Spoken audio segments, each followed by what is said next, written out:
ngithi kuye uyazi ushumayele labantu abayi4 ngithi lo usebenza kaSARS lo we-chartered accountant naba abantu bashumayezile uyabona ukuthi lo nkulunkulu wakho umkhulu kanjani udonse abantu abafundile wena ufundanga but nangu igcobo likakhe likhona but lo nkulunkulu wakho umuyazi esayidini eli1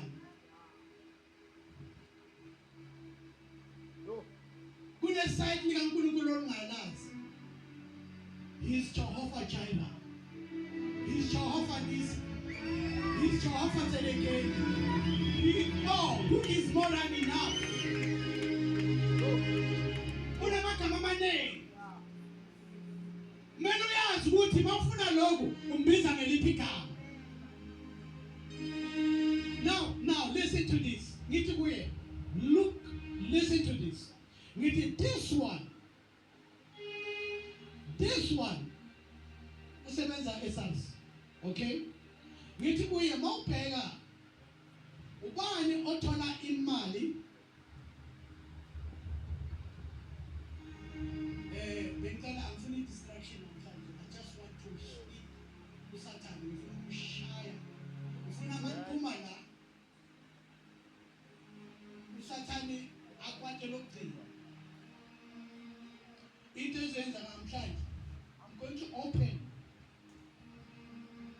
your spiritual eyesight and nikwazi ukubona uNkulunkulu ngenye indlela hallelujah listen to this this boy ngithi kuye phela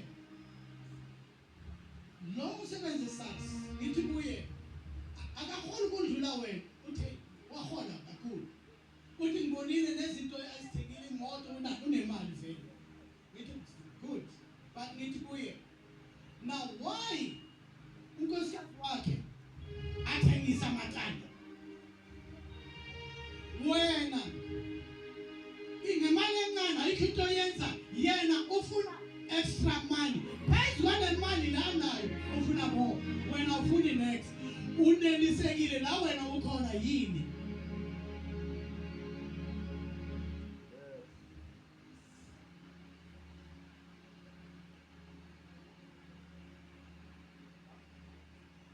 lezo lento ngisho ngithi kuye sukuma ndoda do something funa umsebenzi omawuyenza endaba uphuma ngama Saturday get a job hayi job yokuthi ufune amafamily yofuna no nenye into ongayicreator ngezandla zakho ungasicasha wena self wayenza njani ngithi no nibukela abantu abathwele phezulu bamaphinathi amatamati yonke amasoja bayalwa impi yokuhlupheka wena yipi into oyilwayo nokuhlupheka ngoba ukuhlupheka kurespect umuntu uyangena endlini kukokote uvula umnyango ukuhlupheka ukuthi ukuhlupheka ngishaya ingane ngishaya umama ngishaya ubaba ngishaya ugogo endlini uthola ukuthi isiko asikho endlini kuyabhekwana la ngoba kukhona indoda ekuhlupheka emele ilwiswe ngoba ayibonakali ngoba abantu abayazi namhlanje ngizokutshela ukuthi kumele ubhekene nayo ngokuhlupheka ngamehlo uyabona iBhayibheli lithi asilwi nenyama negazi but silwa nemimoya we are the word that is used there it's a wrestling we are wrestling in wrestling uyabamba lapha I find the boxing kuthiwa ayikhona bamba ayikhona loma i-wrestling uzanetafula uyakhahlela yonke into mawulusha ngayo awumelanga uvumele ukuhlupheka kungene ukhona ukubhekile umntana kaNkulunkulu uNkulunkulu waphathu ayobhekene naye uthi namhlanje Sathane uzayithela inkani uJesu namhlanje mina nginoNkulunkulu ophilayo uDavida uthi uJehova ungimelusi wami angeke ngiswele lutho ngoba ukuswela kumele kulisane nalo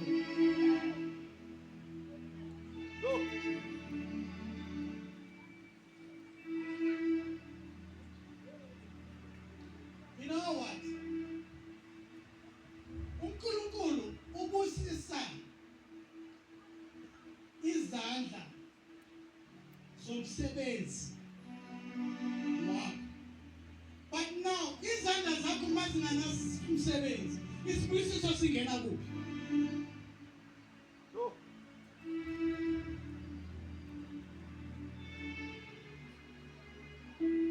Ithi ngitsheleni, imali iyonke indawo. Imali kuphi? Kunabantu uma bona umuntu ubona imali, bakabona umunye ubona imali, but ufuna indlela yokuthi imali angayikhipha kanjani epokothini yakho, angayithola kanjani. Ubheka isidingo sakho bese eze nento oyidingayo ezenza ukuthi wena ukhiphe imali umnikeze.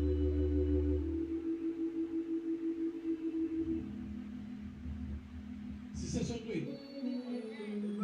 Sikhona. Sikhona. Hayi, la emhlabeni akusindaba gogo wakho, kuyaliwa. You must fight. A fight of faith. You must do what? You must fight. Yazi bengibheke kulento lezenu zama TikTok. Ngibona ingane encane engaka. Idlale ngoyinwele zika mama wakhe. Anokamthina mthina. Lengane leyo namhlanje ine salon ikayincane nje ikona la TikTok. Sakakhunda sakenza abantu abakhulu bayizilive bezisalon yengane kanina. Kungena imali usafunda usaya esikoleni lekade. Now ingane zethu kumele sizifundise ngemali. Siyele lento lekuthi esontweni akukhuluma ngemali, sizokhuluma ngayo namhlanje.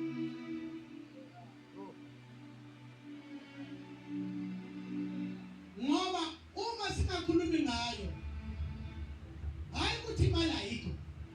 Just usathani uyayithatha imali ayinikeze bakhe. Yakubamba inkunzi ungaboni ukuthi inkunzi ubanje inkunzi wena. Uyabona? Kune verse into zami ziningi angeke ngizithethe ngelangeni lonke. Kune verse ethi otshontshayo angasatshontsha. Bese ithi kodwa asebenze ngezandla zakhe. 3 azokwazi ukunikela. Ngoba indlela kaNkulunkulu yokuletha isibusiso ukunikela. Now ukunikela is because kunembewu oyidingayo. Imali kahle enye oyisebenzelayo angeke ifeze zonke izidingo zakho.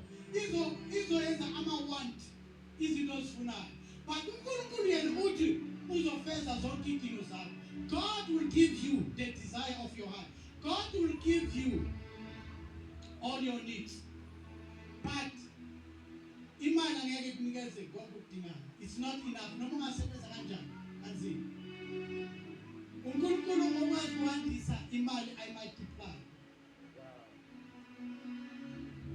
And uyenza kanjani uNkulunkulu ngokunikela? That is why into yokuqala ithi otshontshayo, which means abantu abanye abatshontsha nje because abanikeli. That's number 1. Number 3, uswala because number 3 akanayo, because ithi otshontshayo makayeke ukutshontsha kodwa yenza njani? Asebenze. In other words, into esebenzelayo imbewu uzokwazi ukuthi mawunembewu le ukwazi ukutshala uNkulunkulu bese uzobona uNkulunkulu uma akwandisela, uzobona izithelo zegiving yakho, the seed that you have planted.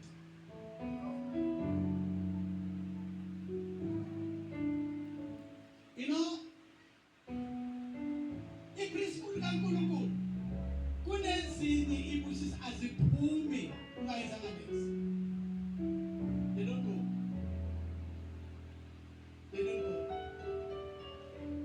Initially sifunda lapha Mpostoli kukhona lapha eBhayibhelini. There was an old man athi wamtshela abantwana bakhe bayi-2 athi sengikhulile ngifuna ukumbusisa. Wathi omunye hamba uyofuna isilwane.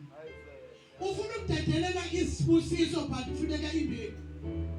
Hallelujah. Thina sivela size singaphethanga mbewu sithi awukusisi.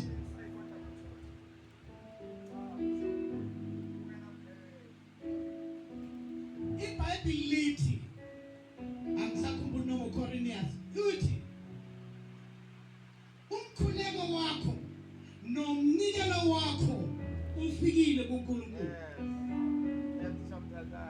Acts chapter 9 umkhuleko uhamba neseed, but now we only pray without planting the seed.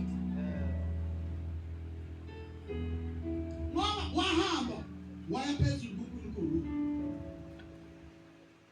and mawufika kuNkulunkulu, uNkulunkulu azange amphendula, azange ayehle, but uNkulunkulu wamnikeza i-direction yokuthi aye kuphi uyothola ini kuphi njalo njalo.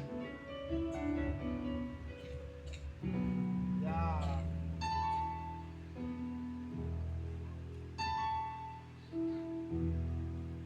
Sanibonani, ninjani? Niyaphila? Hayibo. Yazi thina basibiza ukuthi singama-consumers. Ama-consumers abantu abadlayo, which means umsebenzi wethu ukudla kuphela. Ukutshala asazi ukutshala. That is why you see i-food production yethu iphuma ngaphansi.